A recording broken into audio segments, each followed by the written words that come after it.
ఏది మన ECL దాటినాక socket building కాదురా, సాకెట్ కాలనీ విల్లాస్ ఉన్నాయి. ఇది గ్రేటెడ్ కమ్యూనిటీ.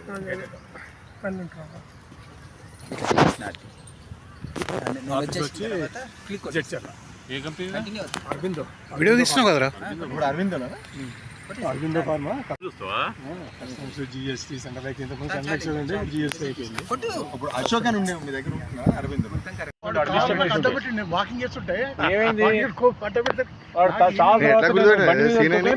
నవ్వుతాడు గుర్తుపట్టిన మాధవ్ రెడ్డి లెక్కన మా చక్రవర్తి గారి లెక్కన వాడు ప్రపంచం ముగ్గురు కదా చేసినారు కథ ఇట్లా కిడ్నాప్ చేసిండ్రు కదా. అప్పుడు వెళ్ళిపోయారు కదా. 10th 37 years మీరు నువ్వు ఫస్ట్ నుంచి ఉన్నావు కదా? 8th 9th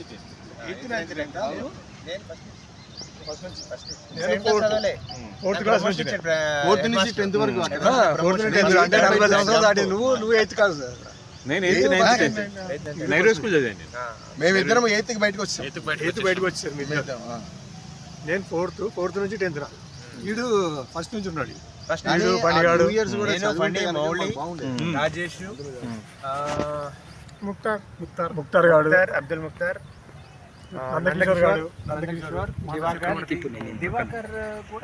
దివాకర్ కూడా ముందే, మౌని గాడు, ఫస్ట్ బెంచ్. మేమంతా 4th క్లాస్ లో జాయిన్ అయినా.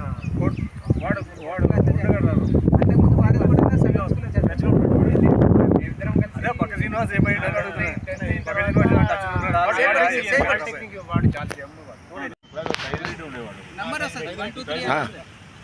బ్యాక్ బెంచ్ లో కూర్చుండు. మనం కొంచెం బొట్టి ఉంటుంది మనం ముందు కూర్చుంది.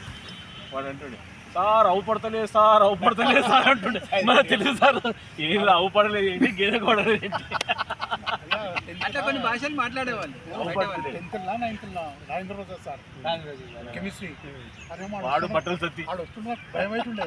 ఫస్ట్ ఒకరోజు ఫిజిక్స్ సెకండ్ నేను ఎక్కిలే అడగముందు ఎక్కిలే అంటాడు. నెక్స్ట్ అదే కదా సార్ ముందే ప్రిపేర్ అవుతుంది. రాజేంద్ర ప్రసాద్ మన ఫిజిక్స్ చెప్తుండే, కెమిస్ట్రీ ఏమో సత్యనారాయణ భట్టాడు, మ్యాథ్స్ ఏమో నాగేశ్వరరావు. ఇప్పుడు మనకి హిస్టరీ చెప్పేవాడు రాజేష్.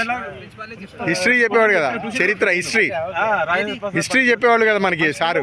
ఆర్యులు మొఘల్ సామ్రాజ్యము అన్ని చెప్పుకుంటూ వచ్చేది. లోకానందం సార్, లోకనాథం. నాకు ఆయన వర్డ్స్ అన్ని కూడా ఇట్లా బ్రెయిన్ లో ఫిక్స్ అయిపోయినాయి. ఆమె డాక్టర్ రాజేశ్వర రెడ్డి వాళ్ళ అన్న కూతురు. వాళ్ళ అన్న కూతురు ఇద్దరు జాయిన్ అయ్యారు. అక్క చెల్లెలు ఇద్దరు జాయిన్ అయ్యారు. శ్రీదేవి చనిపోయిందా? పొడుగు ఆమె చనిపోయింది. మౌలి ఫనీ వస్తారా మరి? ఫోన్ చేద్దాం ఒకసారి ముక్తార్కి. చాలా విక్రమార్కుడు లెక్క అనమాట. ఒకటే లైఫ్ లో ఫోకస్ చేయాలి. అన్ని పోర్షన్స్ అన్ని డిలే అవుతాయి, అడ్డంకులు ఉంటాయి, అన్ని చేయని పోర్షన్స్ ఉంటాయి, డైవర్షన్ ఉంటాయి, మన గోల్ అచీవ్ చేయడానికి ఆ హర్డిల్స్ అన్ని దాటుకుంటూ వెళ్ళేవాడే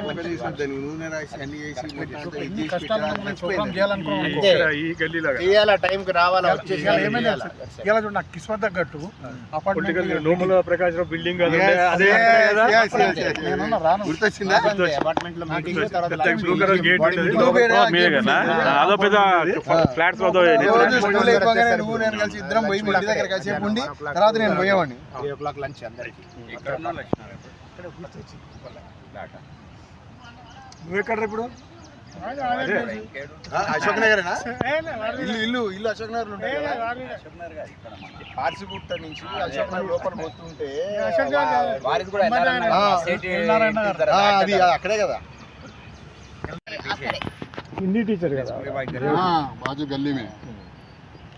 నాకైతే దేవక టీచర్ ఇల్లు దాటాక వెనకాల రైల్వే ట్రాక్ ఉండేది. ఇల్లు దాటాక వెంకటేశ్వర నుంచి ఆ శివాలయం ఉండేది. Railway track.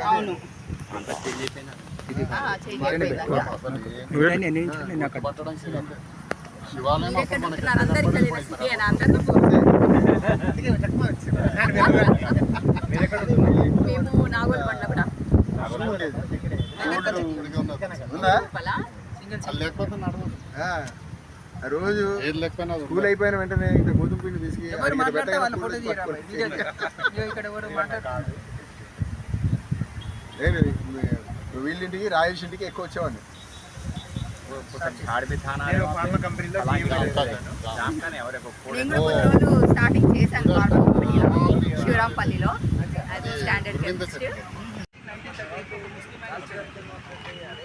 ముందు బట్టలు నేసేదండి అది నేసేది యాడ్లుక్ చేసేది కొద్దిగా రాజేష్ భాయ్ గట్టిగా మాట్లాడు. డబ్బులు ఇవ్వడం వల్ల మార్చిలేని అయినా డబ్బులు ఇవ్వడం వల్ల పేరు మార్చిలేని పకడయ్య అని పేరు పెట్టానండి. నేను జాయిన్ అయింది 7th class 6th 7th join అయ్యాను. 10th 1987లో ఏప్రిల్లో పాస్ అయ్యి వెళ్ళిపోయాను. తర్వాత చాలా మంది కలుసుకోలేదు.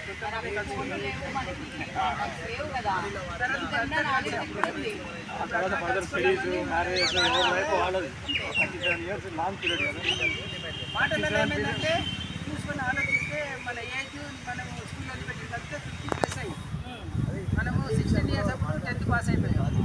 పాస్ అయ్యి ఇప్పుడు చెల్లకుండా 52 years అవుతుంది.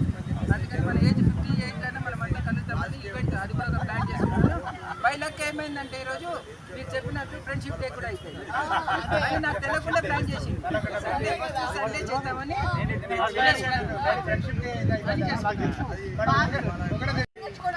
పిల్లలు చూడు అమ్మాయిదే కదా నువ్వు మాట్లాడు. నిన్న ఎలా సెలబ్రేట్ చేసుకున్నారు ఫ్రెండ్షిప్ డే? నువ్వు మాట్లాడు. నువ్వు మాట్లాడు. 7th క్లాస్ పిల్లలు అక్కడ బేకరీకి వెళ్ళి ఫ్రెండ్షిప్ డే సెలబ్రేట్ చేసుకున్నారు. లక్కీగా మనం ఈ గ్రూప్ క్రియేట్ అవ్వడం ఫస్ట్ ఆఫ్ ఆల్ చాలా గొప్ప విశేషం. నేను చాలా హ్యాపీ ఫీల్ అయ్యా గ్రూప్ క్రియేట్ అవ్వడం అని. చూసిన తర్వాత చాలా మనం ఇంటర్నల్గా కొంతమందిని కలవగలిగాం. మనం గ్రూప్ డిస్కషన్స్ మూలాన దగ్గర ఉన్న వాళ్ళని నేను సీనియర్ బాగా కలిశాను. తను పెట్టుకున్న షాప్కి వెళ్ళాను. తన దగ్గర నేను సరుకులు కొనుక్కున్నాను. సీతాఫలంలో ఉన్నప్పుడే కొనుక్కున్నాను. తర్వాత వెళ్ళినప్పుడు కూడా నా అవసరాన్ని కొనుక్కున్నాను.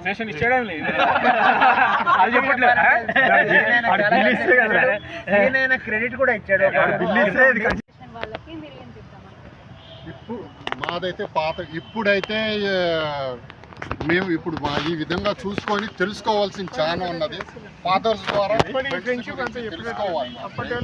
ఫాదర్ మీ ఫ్రెండ్ ఎలా ఉన్నారు వాళ్ళ ఫ్రెండ్షిప్ సైజుని చూసి చేశారా?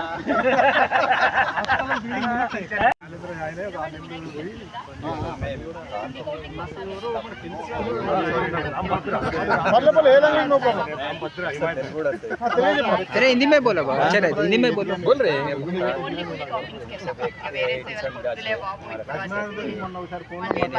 पूरा हमारे राज्य सब करे से मेरा नाम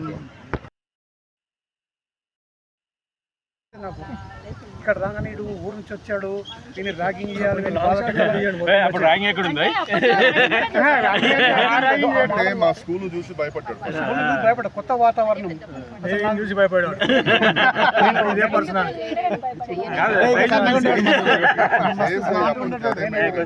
నేను ఊరు నుంచి మస్తు భయం వేసేది. క్లాస్లో ఎంటర్ కాగానే నన్ను ఎలా రిసీవ్ వీళ్ళు అప్పుడొక కలవడం చాలా సంతోషకరం. వాని రాజేష్ గారి కృషి ఇంత అంత కాదు, మనం చెప్పుకోలేంది. అది నా భూతో నా భవిష్యత్తు చెప్పేస్తాడు.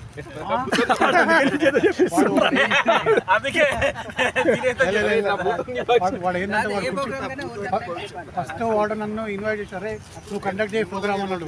కానీ గ్రేట్ ఇనిషియేటివ్, మంచి ఇనిషియేటివ్. ఏంటంటే అందరం కలుద్దాం కాబట్టి రాజేష్ గారు మెయింటైన్ చేసింది. ఏం పాయింట్ చెప్పు మళ్ళీ చెప్పు. అదే ఎదురా ఇంతకుముందు ఏం చెప్పినావు? అది కాదు, నువ్వు ఎందుకు చేయలేనో చెప్పు. నీకు టైం ఇచ్చినా కూడా 15 రోజులు నాకు 15 రోజుల కింద వాడు చెప్పినా కూడా నేను చేయలేకపోయాను. ఎందుకంటే నాకున్న బిజినెస్లో నేను ఇటువంటి కార్యక్రమం సక్సెస్ చేయగలుగుతున్నా లేదా అని నాకే డౌట్ ఉండి నేను వాడి మీద వదిలిన. వాడు కానీ 100% సక్సెస్ చేసిండు దాన్ని. కాబట్టి వాడి పిలుపు మేరకి అందరూ మన్నించి ఇంతమంది గెట్ టుగెదర్ కావడం చాలా సంతోషం. ఏంటంటే మనం ఎన్ని కోట్లు పెట్టినా కూడా మనం దీన్ని కొనుక్కోలేము. ఏంటంటే స్నేహం అనేది మనం ఇప్పుడు మన ప్రాణం ఉన్నంత వరకు మన స్నేహితులు ఉంటారు ఎంబడి, కానీ మన డబ్బులు ఉండవు, మన బంధువులు ఉండవు, బంధత్వాలు ఉండవు. ఇంకోటి స్నేహితులు మాత్రం ఇప్పటి నుంచి ఫర్దర్గా ఎవరి ఇంట్లో ఏమైనా ప్రాబ్లమ్స్ ఉంటేనే దానికోసం ఇవి షేర్ చేసుకోవచ్చు. అది చెప్పు. మనం ఏంటంటే మన ఫ్రెండ్స్ సంతోషాలు అయితే దూరం పెట్టి ఎంతమంది ఫ్రెండ్స్ ఎదురైనాం. ఇప్పుడు మనం ఉన్న ఫ్రెండ్స్లల్లో ఎవరికి కానీ ప్రాబ్లం ఏమున్నా కూడా అందరు గ్రూప్లలో పెట్టుకొని వాళ్ళ ప్రాబ్లం సాల్వ్ చేసినట్టు కూడా మనం ప్రయత్నం చేయాలి. చేస్తున్నట్టు అదే మానవతా ధర్మం, మన స్నేహితానికి ఉన్న విలువ. కాబట్టి ఈ గెట్ టుగెదర్కి అందరు మన్నించి హాజరు అయినందుకు వాళ్ళకి హృదయపూర్వక ధన్యవాదాలు.